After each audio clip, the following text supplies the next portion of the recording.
బండోడితో పాటు నల్లోడు కూడా ఉన్నాడు. ఆ బండోని నేసేస్తే చాలు, వాడే నా ప్రాబ్లం. అది నీ ప్రాబ్లం. బట్ వన్ థింగ్, ఈ ఐస్ రాజా ఏం చేసినా ఫిట్నెస్ ఎవిడెన్స్ ఉండకూడదు. అందుకని ఇద్దరిని వేసేస్తాను. బట్ నేను ఒక్కడికే పేమెంట్ ఇస్తాను. సర్లే, నువ్వు ఫోన్ పెట్టేస్తే నేను పని చూసుకుంటాను. చూస్తా. Bulbul yes boss.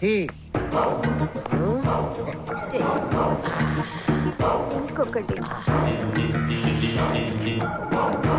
ఇది బండోడి, ఇది నల్లోడి.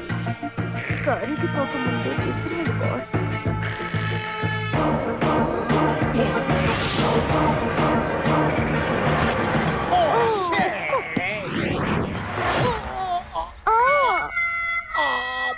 శ్రీశైలస్య వాయువ్య ప్రదేశే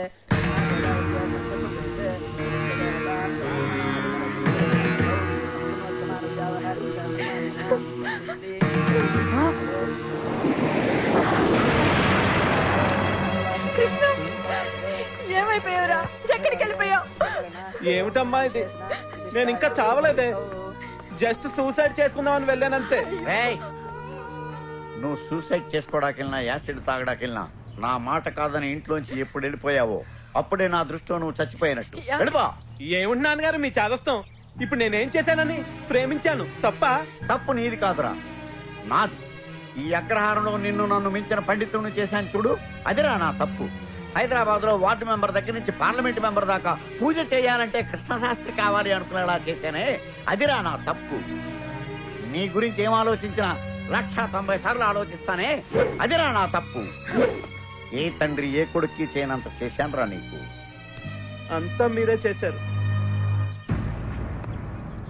అంతా మీరే చేశారు. 190 సార్లు నా గురించి ఆలోచిస్తారు, మీ పరువు ప్రతిష్టలు నిలబెడుతున్నానా లేదా అని. కానీ ఒక్కసారన్నా నా ఇష్టం గురించి ఆలోచించారా నాన్నగారు? చాలు నాన్నగారు, నేను ఇప్పటి వరకు కోల్పోయిన చాలు. ఏం కోల్పోయావురా? ఇంకా అర్థం కాలేదా? చిన్నప్పటి నుంచి నాలో పెంచుకున్న ఆశలు, కోరికలు, చిన్న చిన్న ఆనందాలు మొత్తం కోల్పోయాను.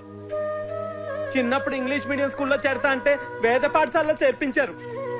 అప్పుడప్పుడు ప్యాంటు షర్ట్ వేసుకుంటా అంటే మన సాంప్రదాయం కాదని పంచి కట్టించారు. ఇదిగో అందమైన హెయిర్ స్టైల్ తెంచి గుండు కొట్టించి గోష్పాదం పెట్టించారు. ప్రసాదం మిగిలింది పడేయకూడదని మొత్తం అంతా నాతోనే తినిపించి నన్ను ఇంత వాణ్ణి చేశారు. అప్పుడు నాకేమనిపిస్తుందో తెలుసా? వద్దు వెగట పడుతుందని గట్టిగా అరవాలనిపించేది. బయటికి వెళ్తుంటే జనం నన్ను చూసి నవ్వుతున్నారు నాన్నగారు. మీకు తెలీదు, మీకు నచ్చినట్టు లేక నాకు నచ్చినట్టు గెటప్పులు మార్చలేక నరకం చూశాను. మీ పేరు నిలబెట్టుకోవడం కోసం 20 సంవత్సరాలుగా ఈ అగ్రహారంలో నన్ను ఓడిస్తూనే ఉన్నారు. చివరికి నాకు కాబోయే భార్యను కూడా మీరే సెలెక్ట్ చేసి సూపర్ అంటే నాకు ఫీలింగ్స్ రావట్లేదు నాన్నగారు. నేను మనిషినే నాన్నగారు, మీరు తయారు చేసిన రోబోన్ కాదు. నాకు ఓ మనసు ఉంటుంది, ఆలోచించండి.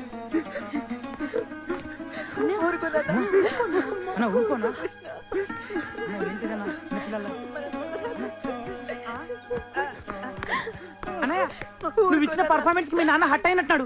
కొంపది దూరేసుకుంటాడేమో.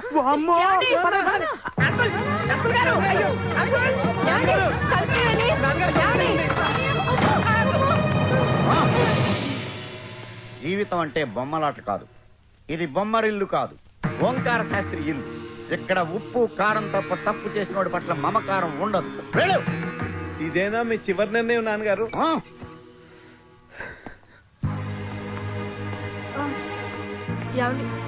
కృష్ణ, నేను నీతో వచ్చేస్తాను నాన్న. పద వెళ్ళిపోదాం. ఆగు, నీ తాళి బొట్టు నీ నుదుటి బొట్టు తీసి ఇక్కడ పెట్టి వెళ్ళు. కృష్ణ కృష్ణ, చూడు బేటా, ఈ సాంప్రదాయాలు నా కాళ్ళు కట్టేస్తున్నాయి.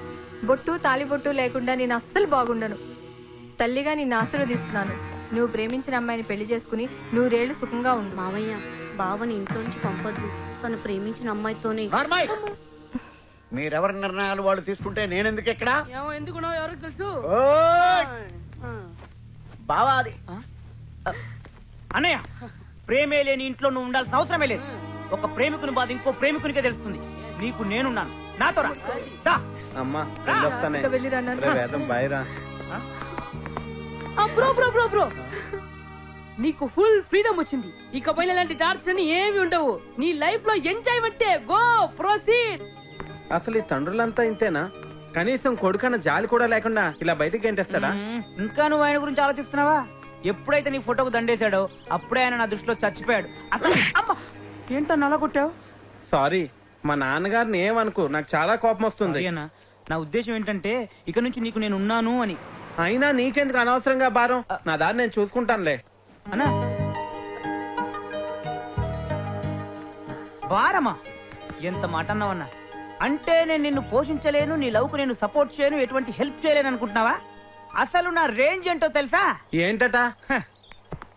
బెంచు కారులో తిరిగేవాడైనా, BMW తిరిగేవాడైనా ఎప్పుడో ఒకప్పుడు నా బండి ఎక్కాల్సిందే. ఏఆర్ రెహమాన్ మ్యూజిక్ వినేవాడైనా, ఇళయ రాజా మ్యూజిక్ వినేవాడైనా చివరికి నా మ్యూజిక్ వినుకుంటూ పోవాల్సిందే. ఎన్ని గోతులు తీసి పైకొచ్చిన వాడైనా సరే చివరికి మా గోతిలో పడాల్సిందే. నేను ఎన్నో బిజినెస్ లకు పూజ చేశాను గానీ ఇలాంటి బిజినెస్ నేను ఎప్పుడు పూజ చేయలేదు.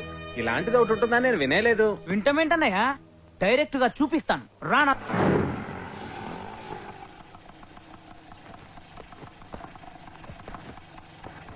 Class death bureau.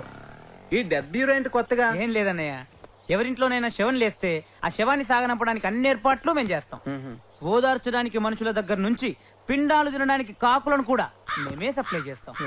నేనే వచ్చేసాను బంగారం. కాకులు అరుస్తున్నాయి, ఏదో కొత్త పేరు వచ్చింది రండి. ఏంట్రా నాన్న వచ్చేసానుగా. ఎక్కడికి పోయేవాళ్ళు? నువ్వు లేక ఉదయం నుంచి ఎన్ని శవ బేరాలు మిస్ అయ్యామో నీకు తెలుసా? కాసేపు అయితే నా శవాన్నే ఊరేగించాల్సి వచ్చేది, నీకు తెలుసా? అమ్మాయి కాదా ఆత్మహత్య చేసుకోవడానికి వెళ్ళావారా?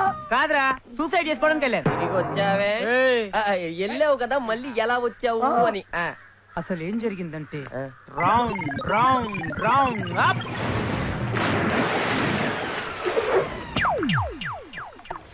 ఇంత జరిగిందా?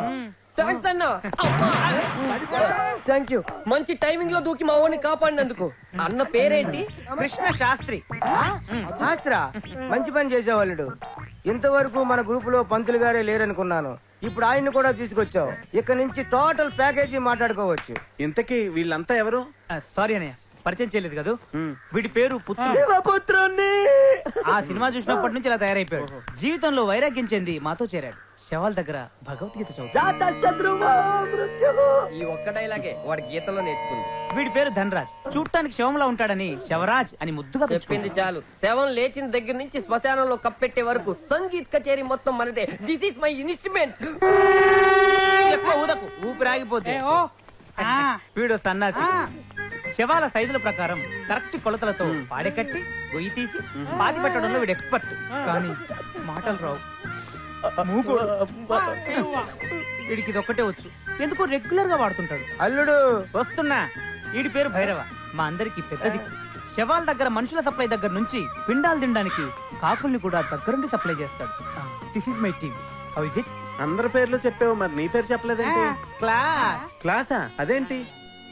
క్లాస్ గా ఉన్న వాళ్ళందరూ మాస్ అని టైటిల్ పెట్టుకుంటే మాస్ గా ఉన్న నేను క్లాస్ అని పెట్టుకున్నాను. ఆ రకంగా అందరిని కలుపుకుంటూ ముందుకు పోతున్నాను. అధ్యక్ష ఏంటి అల్లుడు? ఏమండా, ఈ రోజు నుంచి అన్నయ్య మనతోటే ఉంటున్నాడు. అన్నయ్య లవ్కు మన అందరం సపోర్ట్ చేద్దాం. ఇంకేంటి ఆలోచిస్తున్నాం అన్నయ్య? రా, ఎంజాయ్ చేద్దాం.